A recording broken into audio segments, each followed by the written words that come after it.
Sister Anna Dura, Sisters of the Holy Redeemer. I think a bishop or an archbishop was giving a talk, and all I can remember is this one question he threw out. Is God calling you to be a sister, a brother, a priest? And I felt like that was God, I remember in my heart feeling that, and I filled up with tears because I thought, oh my gosh, God is calling me, but I can't do that. Do I really want to do that? Brother Patrick Wimbush, Benedictine monk of Newark Abbey, I made a visit to the monastery, and as soon as I walked in the door, I felt right at home. There was just something about the place that was just attractive.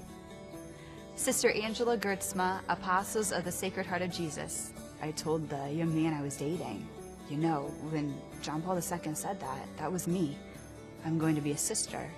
And he said, okay, listen, you're excited. You just saw the Pope. You don't even know what religious life is. I said, I know that, but I'm definitely called to it. Kevin DePrinzio, Augustinians of the province of St. Thomas of Villanova. There were 10 friars at the high school at the time. The way they interacted with each other, the way they were in the classroom, the way they preached, that I thought, they're an interesting group of guys. What's that about? And then slowly I realized that this curiosity turned into an attraction for me. Sister Emanuela Lee, Sisters of the Holy Family of Nazareth.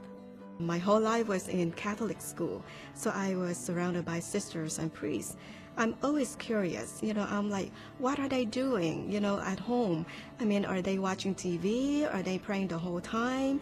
Do they have time to go for shopping and on the phone and all of this? So when I enter religious life, it's just one word, curiosity. Father Joseph Manuth, Dominican province of St. Albert the Great. It was at the university, I guess, where my friends started to talk about possibilities and maybe the religious life. And so the thought was in the back of my head, a couple of priests had mentioned the idea to me, and it was somehow appealing.